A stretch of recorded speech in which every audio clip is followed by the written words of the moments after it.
Ya, puji Tuhan, sahabat Shalom, Bapak Ibu, saudara-saudara yang dikasihi dan diberkati oleh Tuhan. Saat ini perasa kita sudah sampai di dalam kitab Ulangan. Dan kita tahu bersama bahwa kitab Ulangan ini merupakan kitab kelima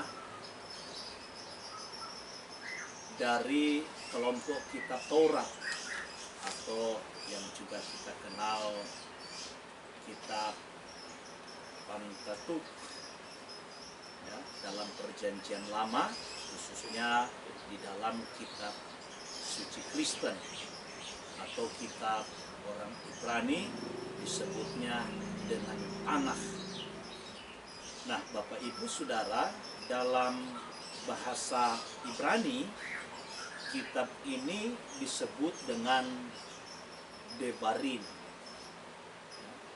Dan nama Devarim ini dalam bahasa Ibrani sebenarnya secara harfiah itu berarti adalah perkataan-perkataan.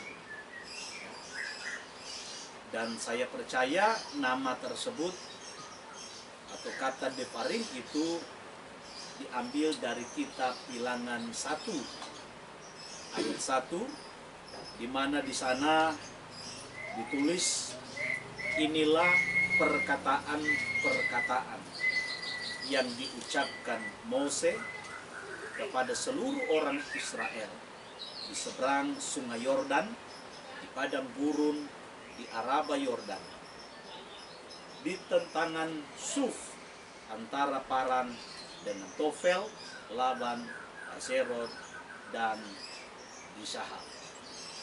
Nah, sementara saudara, kenapa kok bisa dari kata Devarim tadi, ya, perkataan, makanya ya perkataan Tuhan itu juga disebut dengan Devar, Elohim.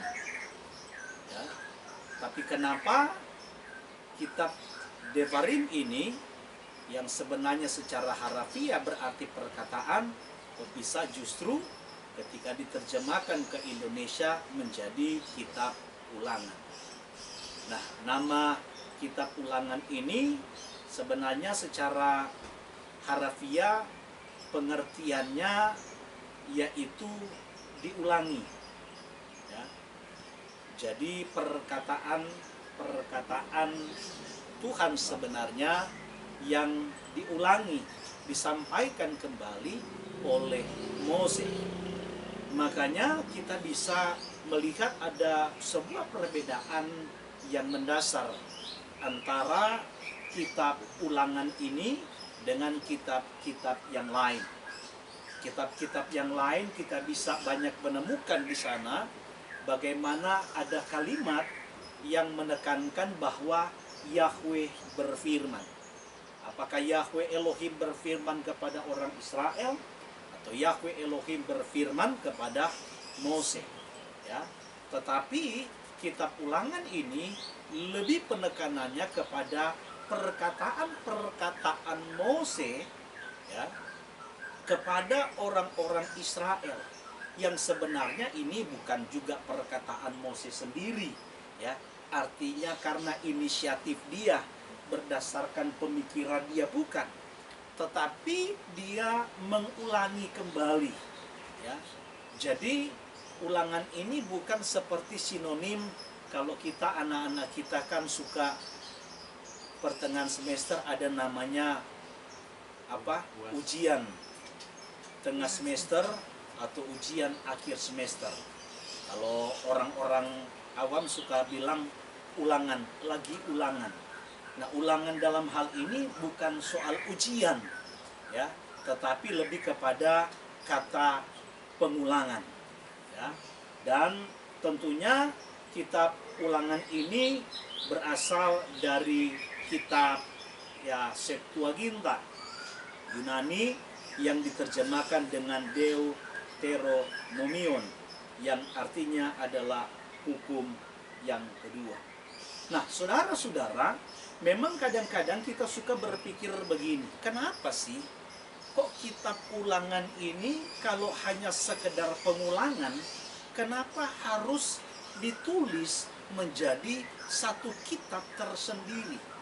Toh juga yang disampaikan oleh Mose ini, toh juga sudah ada ditulis di dalam kitab Taurat yang lain, khususnya kitab Keluaran sampai kitab Bilangan.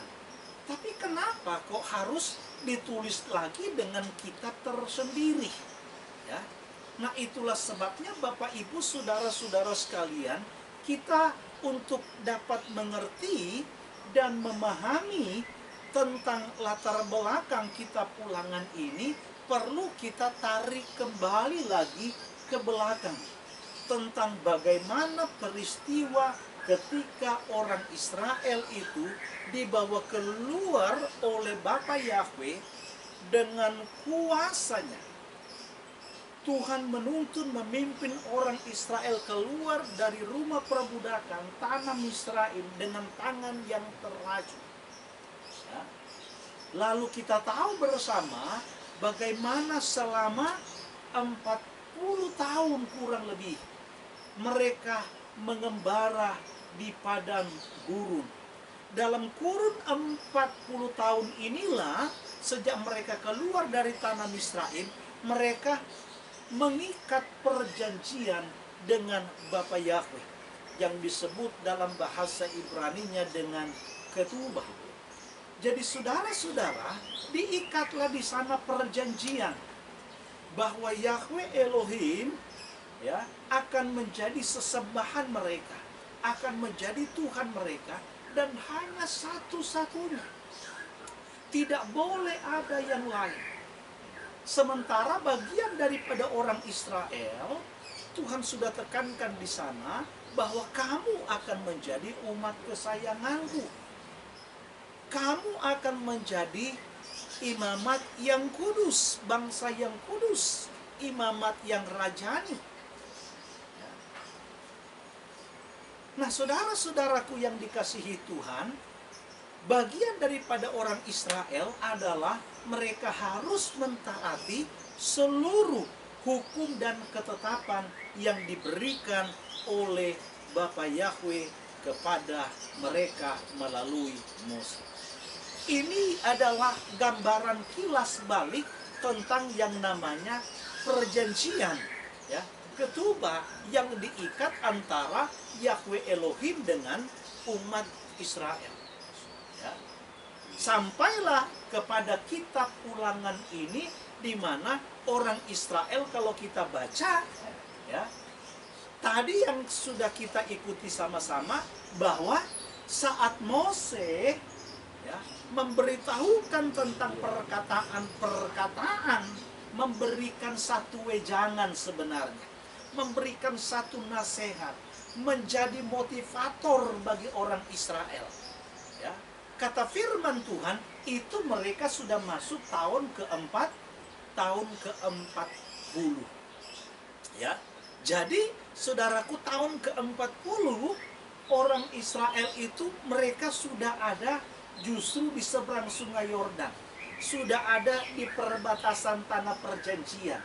Makanya kalau kita baca di dalam kitab ulangan nanti, kita bisa melihat bagaimana pada akhirnya Tuhan mengizinkan Mose untuk dapat melihat negeri yang dijanjikan oleh Tuhan, bahwa ternyata memang benar negeri yang dijanjikan Tuhan itu begitu subur, begitu luar biasa indahnya.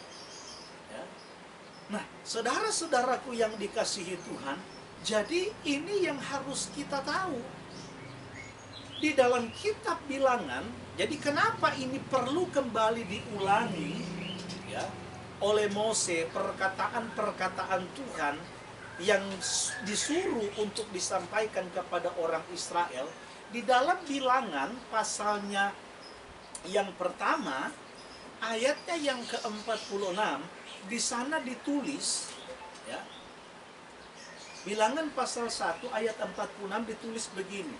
Jadi semua orang Israel yang dicatat menurut suku-suku mereka, yaitu orang-orang yang berumur 20 tahun ke atas, dan yang sanggup berperang di antara orang Israel berjumlah 603.550 orang. Ya. Jadi yang keluar ini yang dicatat cuma 20 tahun ke atas di luar suku Lewi. Ada 603.550, belum istrinya, ya, belum anak-anaknya. Ini hanya yang usia 20 tahun ke atas yang siap berperang. Nah, kalau kita maju di dalam kitab Bilangan pasalnya yang ke-26, ayat yang terakhir, saudara, bilang begini. Ya. Dari ayat yang ke-64 saja. Di antara mereka tidak ada terdapat seorang pun yang dicatat Mose dan Imam Aharon ketika keduanya mencatat orang Israel di padang gurun Sinai. Sebab Yahweh telah berfirman tentang mereka, pastilah mereka mati di padang gurun. Dari mereka itu tidak ada seorang pun yang masih tinggal hidup selain dari Kaleb ben Yefune dan Yahosua bin Nun. Ya. Jadi kalau kita baca kembali riwayat saudaraku kepada perjalanan yang namanya Kaleb ben Yefune dan Yahosua bin Nun ketika mereka disuruh oleh Mose, 12 suku ditunjuk, ya, orang-orang yang hebat, yang luar biasa untuk pergi mengintai negeri Kanaan. Dan kita tahu bagaimana 10 orang itu memberikan kabar kepada orang Israel, yang akhirnya membuat orang Israel begitu marah murka, bahkan ingin melempari, ya, Kaleb ben Yefune dan Yahosua bin Nun, bahkan termasuk Mose. Tetapi saudaraku, kedua orang ini begitu luar biasa imannya, begitu luar biasa pengharapannya, sehingga mereka melihat dari sudut pandang yang berbeda. Kalau 10 orang pengintai ini melihat justru begitu besarnya masalah yang di depan, musuh yang akan mereka hadapi. Tetapi sebaliknya Yahosua bin Nun dan Kaleb bin Yefune, mereka lebih melihat dari cara sudut pandang Tuhan.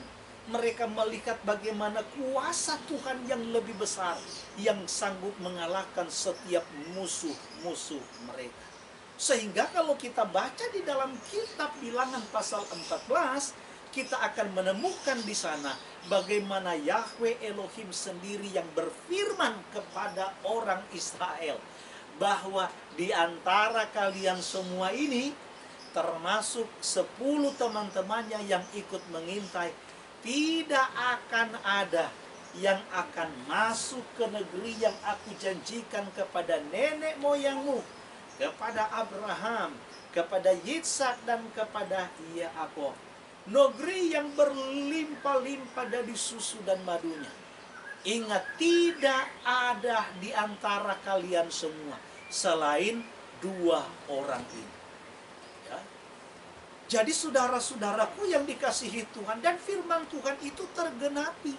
Sebagian besar daripada orang Israel, atau dengan kata lain yang dicatat tadi, yang 603.000 orang, 550 berarti yang mati itu di padang gurun, ya, yang mati di padang gurun ini tidak termasuk istri-istrinya, ya, tidak termasuk.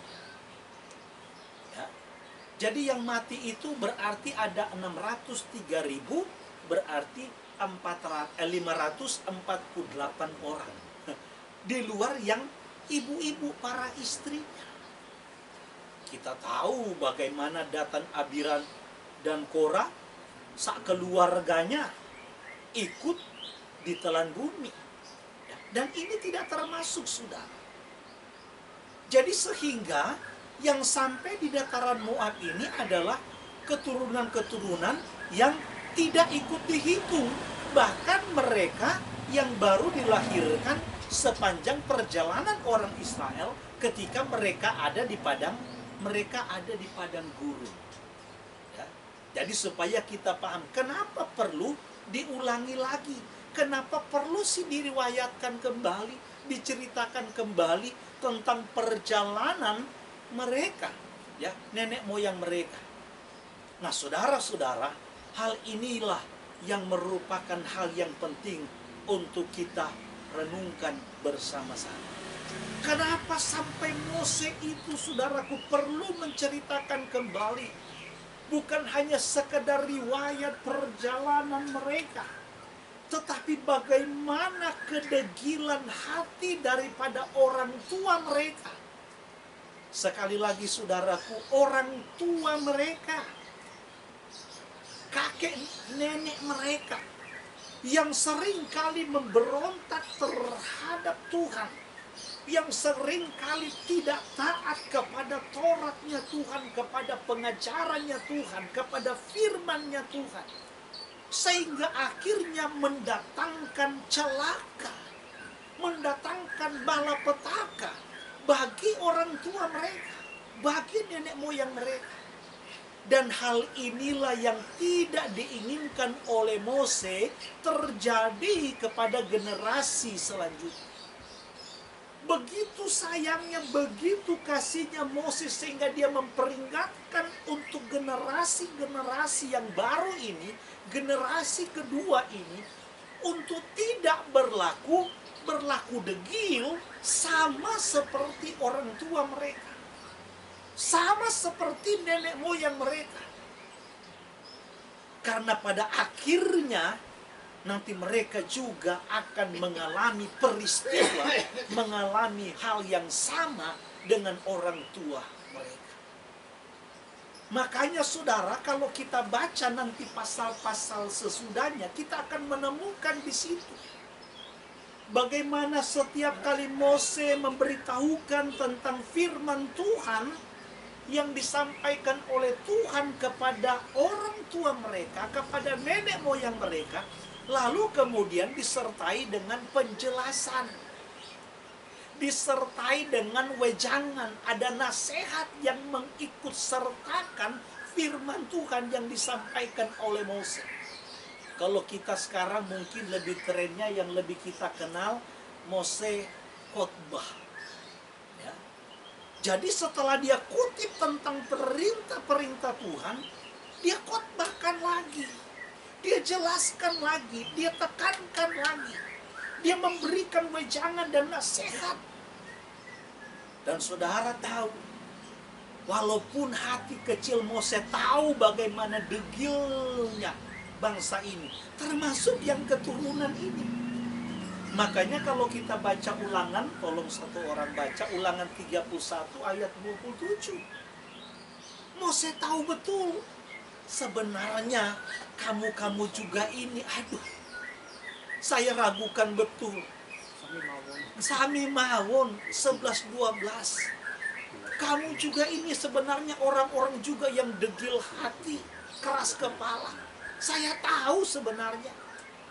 Tapi Mose tidak kehilangan pengharapan. Sekali lagi, Mose tidak kehilangan pengharapan. Tetap dia ingatkan, tetap dia sampaikan. Silakan Pak Randy, Ulangan 31 ayat 27. Sebab aku mengenal kedegilan dan tegar tengkukmu.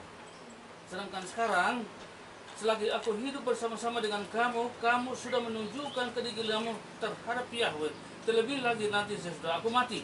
Nah, saudara, Mose tahu. Aku tahu sebenarnya sekarang bagaimana degilnya hatimu, kerasnya hatimu, yang cenderung ingin melawan dan memberontak terhadap firman Bapa Yahweh. Aku masih ada aja, aku udah lihat. Bagaimana kalau seandainya aku tidak ada? Nah, saudara-saudaraku yang dikasihi Tuhan, hal menarik pesan firman Tuhan bagi kita hari-hari ini. Jangan pernah kita berhenti untuk kita menyuarakan, untuk kita mengingatkan, untuk kita memberitakan firman Tuhan ini, Dabar Elohim ini kepada orang-orang yang ada di sekitar kita, kepada keluarga kita. Sekalipun kita tahu bahwa ketika kita sampaikan pasti kita pasti kita akan ditolak. Saya sudah pernah khotbahkan kepada kita bahwa tidak selamanya kabar baik itu mendapatkan respon yang baik. Ya. Tidak selamanya, jangankan kita, Yeshua aja saudara, dengan otoritas dari tempat yang maha tinggi, ketika dia balik ke kampung halamannya, dia geleng-geleng kepala. Kalau saudara baca Markus pasal yang ke-5, dicatat di situ begini, tidak ada satupun mujizat katanya yang terjadi, ya. Kenapa? Karena ketidakpercayaan orang-orang yang ada di kampung halamannya itu terhadap dia. Karena mereka kenal orang tuanya. Sehingga firman Tuhan katakan memang seorang nabi itu tidak dihormati di kampung halamannya, di tempat tinggalnya. Orang tahu saudara. Dan memang kalau kita mau jujur, coba kita bawa nalar berpikir kita. Nggak mudah loh sebenarnya. Taruhlah kita hidup di zaman Yeshua. Nggak mudah. Orang kita tahu masa kecilnya bagaimana. Persoalannya saudara, Yeshua dari masa kecil tidak menunjukkan hal-hal yang aneh. Bukan begitu. Bisa terbang misalnya. Ya, bisa menyembuhkan orang sakit, membangkitkan orang mati. Tidak loh saudara. Yeshua dari masa kecil sebelum waktunya tiba dia menyatakan diri kurang lebih di umur 30 tahun, sebagaimana yang dicatat oleh kitab suci bahwa Yeshua memulai pelayanannya umur 30 tahun. Jadi waktu dia dari umur saudaraku 1 tahun ya sampai umur yang namanya 30 tahun kurang, dia seperti manusia biasa pada umumnya. Ya, bapaknya mungkin seorang tukang kayu misalnya, tukang bangunan, tukang batu, lagi bikin apa, dia ikut terlibat membantu. Jadi tidak ada menunjukkan sesuatu yang bahwa anak ini spesial, bahwa orang ini orang yang hebat, satu kelak dia nanti akan menjadi manusia super, nggak ada. Terus tiba-tiba waktu dia umur 30 tahun mulai, ya, dia mulai menyatakan diri bahwa dialah Mesias. Dialah katanya putra Elohim. Coba, kalau kita hidup di zaman itu, kita lihat bagaimana hari-harinya. Emang gampang bisa kita percaya? Emang gampang bisa kita terima? Kalau bukan karena Tuhan sendiri yang memberikan kita hati. Kalau bukan Roh Kudus sendiri yang menarik kita untuk kita bisa datang dan menyembah, memuliakan Dia, mengakui bahwa Dialah Mesias yang dijanjikan itu. Kalau bukan Tuhan, gak mungkin, saudara. Ya. Makanya dalam berbagai macam konteks kita bisa lihat di sana bagaimana orang-orang Yahudi protes. Dia ini kan anaknya si tukang kayu.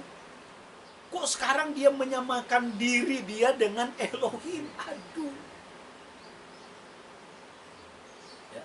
Sehingga saya katakan kepada kita, kalau pelayanan Yeshua tidak disertai dengan kuasa, ya, di mana kuasa di sorga, di bumi diberikan kepada dia, kalau tidak disertai, diberikan kuasa itu, sehingga orang mati bisa bangkit, orang lumpuh bisa berjalan, buta bisa melihat, mungkin tidak ada yang mau mengikut dia.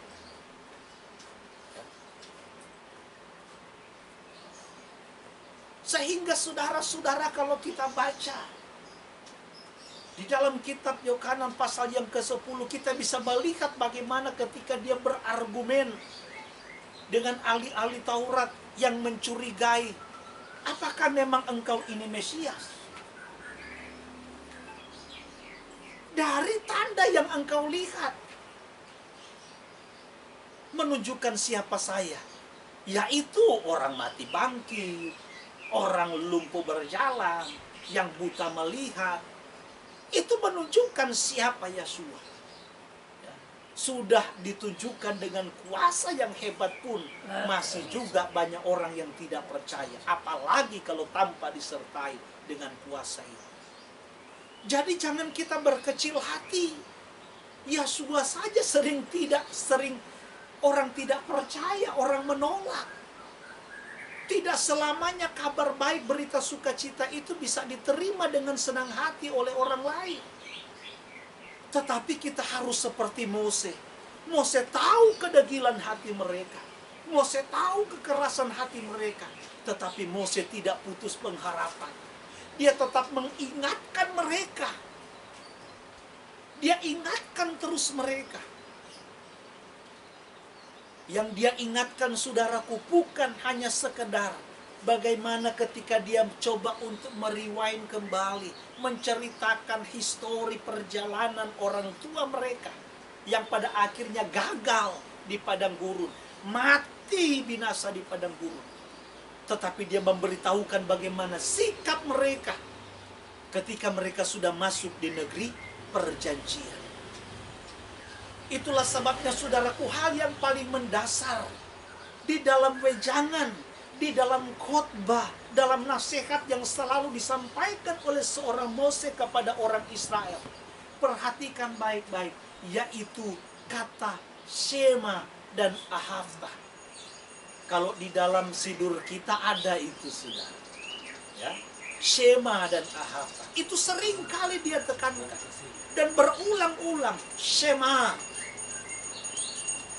Shema itu, saudaraku, artinya adalah dengar.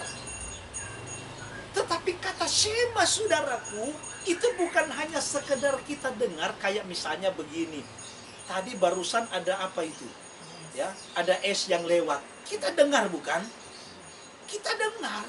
Tetapi kita tidak menunjukkan respon apa-apa. Tidak ada respek dari pihak kita. Hanya sekedar dengar biasa. Ya. Tetapi kata Shema, saudara, di dalam kitab suci, termasuk kalau kita baca dalam kitab Ulangan pasal yang ke-6, ini bukan hanya sekedar mendengar tanpa ada respon. Tetapi Shema di sini adalah merupakan sebuah respon. Ya, ada tanggapan dari apa yang kita dengar. Misalnya sama seperti orang tua memanggil anaknya. Sasya. Kadang dia dengar, sapa, dengar tapi tidak memberikan respon. Pura-pura tuli. Nah, ini sikap orang Israel. Ya. Sehingga Mose harus menekankan berulang-ulang di dalam kitab Devarim ini, dalam kitab Ulangan ini, tentang Shema. Dengar, dengar. Dengar yang dimaksud itu di dalamnya memiliki sebuah respon, tanggapan. Jadi kalau panggil, maka harus ada respon. Iya ma, iya pa. Ini menunjukkan bahwa ada respon. Jangan kalau dipanggil Safa, Sasya, ini nggak ada respon, saudara. Ini menunjukkan sikap kecuekan orang Israel. Karena memang kadang-kadang, saudaraku, sikap manusia atau bahkan mungkin kecenderungan manusia kita yang berkodrat dosa ini, ya, mungkin tidak suka kalau terlalu banyak orang itu ngomong. Mereka juga mungkin nggak terlalu suka kalau Mose terlalu banyak ngomong. Dengan beranggapan, saya sudah tahu kok. Ya. Makanya orang yang suka beranggapan begitu, punya pemikiran saya sudah tahu, responnya beda. Safa,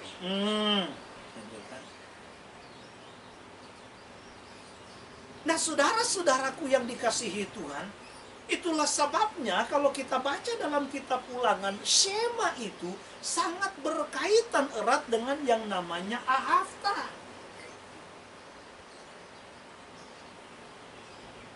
Shema Israel, Yahweh Eloheinu, Yahweh Ehad. Dilanjutkan dengan ayat yang kelima, ayat yang keempat itu Shema Israel. Dan itu dikenal oleh orang Yahudi. Bahkan dalam doa-doa mereka, khususnya yang namanya tefila, apa namanya? Kalau pagi apa Pak Rende? Doa pagi apa? Tefila bukan. Ma'arif sore. Sakarit, ya. Tefila sakarit, kemudian minka, lalu kemudian ma'arif.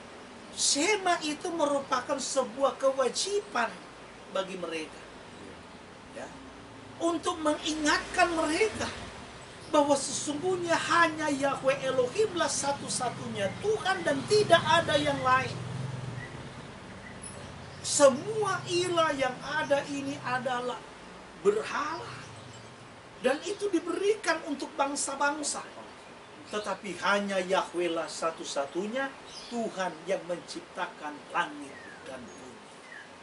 Sehingga kata Shema, kata dengar, dan kata ayat yang kelima yaitu Ahavta, kasihilah, itu dua hal yang tidak bisa dipisahkan, selalu dikaitkan oleh Mose di dalam khotbahnya dia, di dalam midrasnya dia kepada generasi kedua di dataran Moab. Selalu ini, kalau kita nanti akan baca pasal-pasal selanjutnya, kita akan menemukan dua kata ini dalam bahasa Ibrani, yaitu Shema dan Ahavta. Dia mengingatkan selalu dengar, dengar. Lalu ditekankan, ditambahkan dengan kasihilah.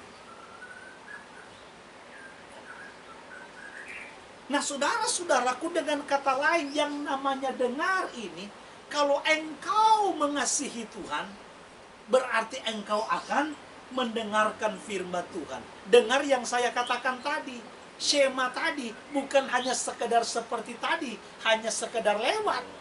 Tetapi ada respon, ada tanggapan. Inilah yang Tuhan inginkan kepada kita. Sehingga di dalam liturgi kita, dalam sidur kita, jangan juga ini hanya sekedar ucapan, tapi harus menjadi perenungan kita. Jadi barang siapa mengasihi, pasti dia akan mendengarkan.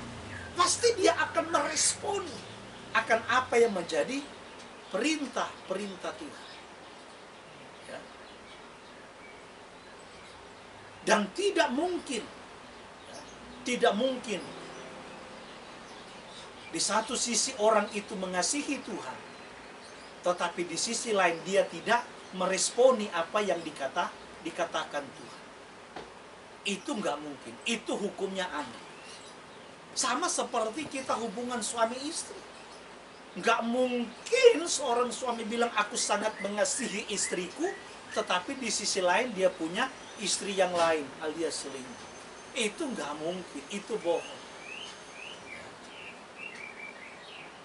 Begitu juga sebaliknya, istri terhadap suami.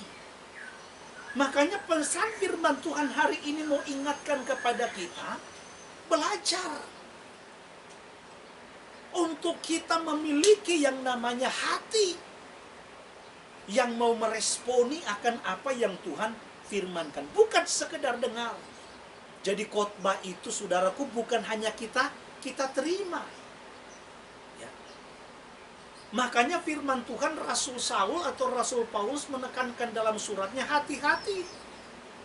Di zaman terakhir banyak orang justru yang hanya suka mengumpulkan guru-guru, para pengajar-pengajar yang hanya mengajarkan, mengkhotbahkan sesuatu yang menyenangkan telinga.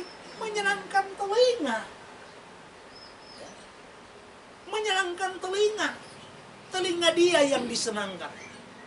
Makanya banyak sekali, bukan berarti kalau misalnya ada cerita, ada ilustrasi, ada cerita humoris itu salah. Tetapi persoalannya punya keterkaitan apa tidak? Atau hanya sekedar mau melucu? Kalau hanya sekedar jemaat ingin tertawa, ya nggak usah panggil pendeta. Panggil aja seorang seorang apa itu yang di acara TV? Stand up. Iya, seorang stand up komedi. Nggak usah cari yang namanya kalau hanya sekedar ingin melucu. Ya. Dan banyak sekali. Saya sangat menyayangkan. Padahal saudara, ada beberapa khotbah menarik. Ada sebenarnya nilai-nilai firmania, ya, nilai-nilai teologis yang penting di sana. Tetapi kalau saya ikuti rasa-rasanya, ini semua menjadi buyar hanya karena dengan berbagai macam cerita lucu yang dikemas. Ya. Nah, ini yang sangat disayangkan. Jadi orang memang bawaannya senang. Orang kalau saudara khotbahnya banyak yang lucu, jangankan kita bicara 1 jam, 2 jam aja kadang-kadang nggak terasa. Merasa, kok cepat banget katanya selesai. Tapi jangan kalau Pak Gembala yang khotbah, Pak Rende yang khotbah, Pak Beren yang khotbah, 1 jam itu udah terasa lama. Tapi kalau khotbah yang banyak lucunya, 2 jam aja rasa kurang. Karena kita di bawah, saudaraku, ya, bagaimana perasaan kita dipuaskan, disenangkan, telinga kita dipuaskan, disenangkan, ya, pikiran kita disegarkan dengan cerita-cerita humoris itu. Tetapi yang jadi persoalan, nilai teologisnya, rema pesan Tuhan ditangkap gak? Itulah sebabnya Bapak Ibu Saudara, sekali lagi saya katakan itu tidak salah. Ya. Tetapi jangan sampai justru pesan Tuhan, ya, akhirnya terabaikan, menjadi hanyut, tidak mendapatkan tempat di hati kita. Justru yang diingat itu adalah ceritanya. Dan jujur saudara, kalau disuruh ulang, misalnya saya khotbah di sini banyak cerita lucu, coba disuruh khotbah ulang kepada jemaat, pasti yang dia ingat 90% itu pasti ceritanya, yang lucunya tadi. Yang nyangkutnya itu yang cerita lucunya. Rata-rata begitu. Nah, itulah sebabnya saudara-saudaraku yang dikasihi Tuhan, biasakanlah manusia rohani kita, sekali lagi saya tekankan, biasakanlah manusia batinia kita, manusia rohania kita ini selalu mau dipuaskan, mau disegarkan dengan yang namanya firman Tuhan. Ya. Kalau tubuh jasmani kita saja bisa lemah kalau kita tidak makan, begitu juga dengan manusia batinia kita. Kalau kita tidak menerima asupan rohani, ya, firman Tuhan yang benar, maka spirit, ya, kerohanian kita pun ikut bisa lemah. Tetapi kalau kita memberikan respon yang benar, respon yang baik terhadap setiap firman Tuhan yang disampaikan, melalui apa? Ketaatan kita kepada yang kita renungkan, yang kita dengarkan. Jangan cuma sampai di perenungan saja, tetapi harus kita wujud nyatakan melalui sikap hidup kita. Baru disitulah membuktikan bahwa kita adalah orang-orang yang mengasihi Tuhan. Hal yang paling terakhir yang ingin saya angkat, gambaran Moses secara keseluruhan terkait dengan wejangan nasihat yang dia sampaikan kepada generasi kedua. Niscaya kalau kamu setia kepada Tuhan. Makanya kalau kita baca dalam pasal-pasal penutup, diperhadapkan kepada dia ada berkat dan ada kutuk.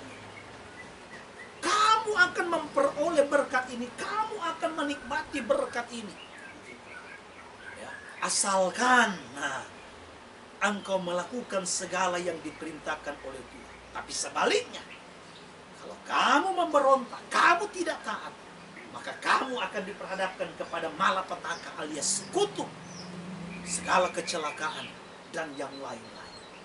Harapan Moses, saudara, bukan sekedar menakut-nakuti mereka, tetapi apa yang diharapkan oleh Tuhan sejak awal, ketika Tuhan mengikat perjanjian yaitu ketubah dengan bangsa Israel, nenek moyang mereka, itu benar-benar boleh tergenapi. Dari kehidupan bangsa yang memuliakan Tuhan, yang taat kepada Toranya, nanti dunia, bangsa-bangsa akan melihat bahwa memang bangsa ini beda. Memang bangsa ini hebat. Memang bangsa ini luar biasa. Enggak ada lagi bangsa yang sehebat mereka. Ya. Jadi orang akan kagum dan pada akhirnya akan memuliakan Elohim yang mereka sembah. Disinilah yang menjadi target Tuhan buat mereka, yaitu mereka harus menjadi mercusuar, menjadi terang bagi bangsa-bangsa lain. Itulah sebabnya saudara-saudaraku, wujudkanlah keinginan Tuhan dalam hidup kita ini. Pribadi lepas pribadi. Wujudkanlah keinginan Tuhan melalui kehilat penuai ini.